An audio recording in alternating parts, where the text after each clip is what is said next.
I think it's time I tell you the truth of how this all started. I thought I was adopting 2 cats back in 2020. Instead, I accidentally signed up for a full-blown life mission, 15 more cats, and an entire sanctuary. But honestly, best decision ever. All right, so let's go back to 2020. I had just gotten married, and we were just starting to build our life together. For Valentine's Day, my husband gave me the gift of adopting 2 cats. But actually, we found 3 bonded siblings. So we decided to keep them together, and that was Mania, Iro, and Air. And we instantly became a family of 5. Now, this is the first time I had ever had cats. I grew up with dogs, so I was optimistic and excited to learn all about them. And as soon as they came home with us, it just instantly clicked. I had to learn how to feed them, play with them, how to groom them, and understanding their personalities. It was just an amazing time. So we actually took all of our kitties out to our own adventures, and one place we went to here in Utah is Antelope Island. We took them for a drive around the island, and we got to see some cool animals. And then once we were ready, we found a secluded spot away from everyone and took them out, let them walk around and explore the island. Another place we went to is Topaz Mountain, and where we went rock hunting. Back at home, we let them explore the backyard, and that was really special to see. They really came alive, rolling around in the dirt, jumping around the grass, soaking up the sun. Like everything we love about the outdoors, just had to share that to our cat. So then from there, we decided to build them a cat door from our back window out to our backyard. We would let them outside when we were home, so we'd come back from work in the evenings when there were less cars. We gave them collars with their names, my name and phone number, and a tag to let everyone know not all who wander are lost. After some time of them getting used to, and us getting used to them exploring the backyard and kind of roaming farther and farther in our neighborhoods, they would always come back the next morning. So we just lived like that for a while, and they were indoor and outdoor and exploring and letting them test their limits. That led us to August 2020. That's when everything changed. Just like any other night, we left the cat door open. The next morning, Mania and Air came back, but Iro did not. So we put out flyers. We're searching everywhere, night and day, for weeks, and just could not find him. And then sadly, a month later was Mania's accident. We were waiting for her to come home one morning and called out, and she wasn't coming back. And that same morning of searching around the house and outside, I got a call, and it was someone letting me know that they had found her. They found her and moved her, and they said they think that she had been hit by a car. So they moved her out of the way where we could find her. And once we did, we picked her up and brought her back home.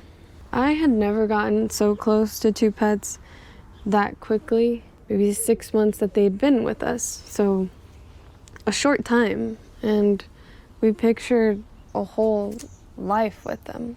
So for several weeks, I was in deep, deep grief. I was in shock and in denial and guilt for my part in that, in both Iro and Mania. We had good intentions and wanted to give them the whole world, the fullness of their freedom, but it made me realize how dangerous the outside world can be, especially for cats. I still tried to stay connected to them, and I reached out to them to ask for signs that they were still out there. I had a sense from Iro that he was a wanderer, like a traveling spirit. So to this day, he is still my forever traveler. Mania was a butterfly. They both remain in my heart and continue to look out for us, and they stayed close by. So inevitably, life moved on, and we poured all of our love into our remaining cat, Air. After some time had passed, we decided we didn't want Air to be alone. So again, we decided to get 2 more cats, and just like the first time, we ended up getting 3 more cats. The first 2 were siblings and were perfect and would have been perfect with them, but in also searching, I just found this one little gray kitten who I thought was a girl. And again, not wanting a cat to be alone, we took all of them home. So again, we were a house full of kittens. They really brought in new life into the home, and it really healed all of our hearts. After that, I turned my grief into protection. I used that to motivate me to create a safer home for them. So still wanting to give them outside space and access, we decided to make the back cat door into a makeshift catio. Now, it was just mainly scraps and pieces that we DIY'd ourselves. Now, my husband being a landscaper, he had landscape posts that we set up, and then chicken wire was the most affordable to get in that much quantity. So that's what we made it out of. It was not fancy at all, but it did plenty. It gave them everything they needed without the danger. In the shift of being new cat parents, and then our losses, and then growing and getting new kittens again, we missed a very important part, a very important area of cat caretaking, which is that they are able to start having babies much sooner than I had thought. And unfortunately, we did not get to that in time before our gray cat, who I thought was a girl, actually ended up being a boy tomcat. So in 2 months' time, he had gotten Air and our other cat, Spook, pregnant.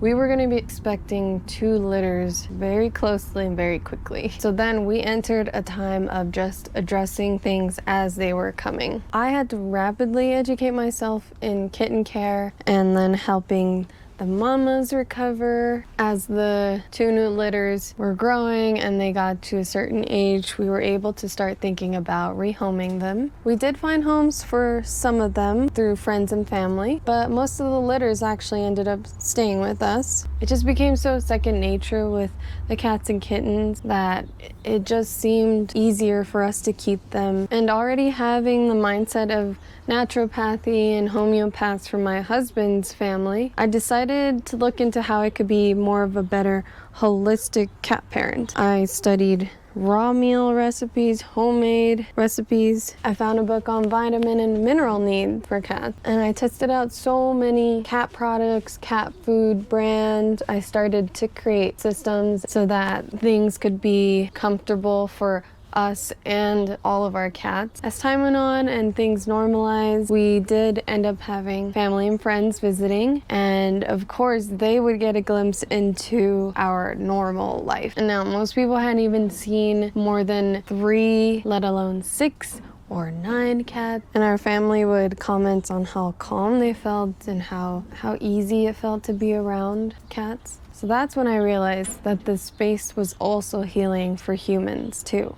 So I had this feeling, and already knowing how much I benefited from my cats and how rewarding it was for me to create their little sanctuary already, I knew that I had really found my purpose.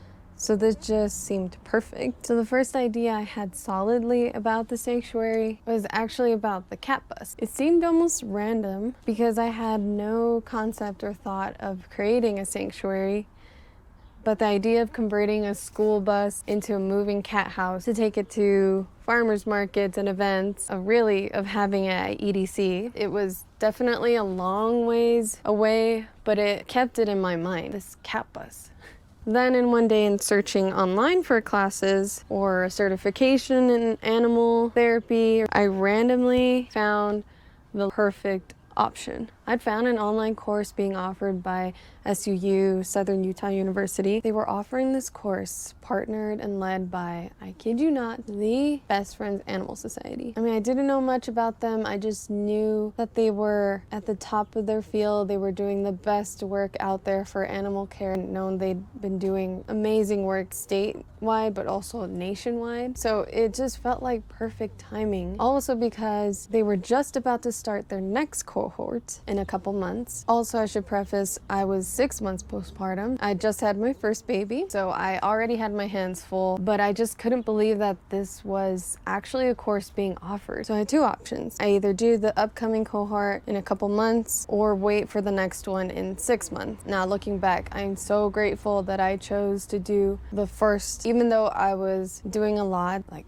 I was rocking my baby, nursing my baby throughout the whole time in Zoom classes and everything, but it really was the perfect time. Like, it was, if I had waited 6 months, then my baby would have been crawling and a lot more all over the place. So I'm really glad I took that opportunity right then. I did document the last part of the course, going down to the sanctuary in person in St. George. So I got those videos a couple ones back, so check those out. So anyways, that was a huge stepping stone into the full concept of how a sanctuary could actually look like. And honestly, the course gave me so much clarity and direction that with the real life experience of basically running a mini sanctuary, it all just felt right. So from there, we just kept growing. Since then, we've created a much larger catio. We even renovated an entire trailer just for the cats. So it's been one transformation after the other, and it feels like just the beginning. So now you know the truth of just how unpolished, unplanned, and totally messy this beginning really was. I wasn't qualified. I was not ready. I just loved my cats and wanted them to be safe. And in that process, they led me to my purpose. Now I'm building Milky Meadow, a sanctuary created from love, loss, and the belief that cats can change our lives. If you want to follow along as I keep figuring it all out, follow along, share our story, and help bring Milky Meadow to life.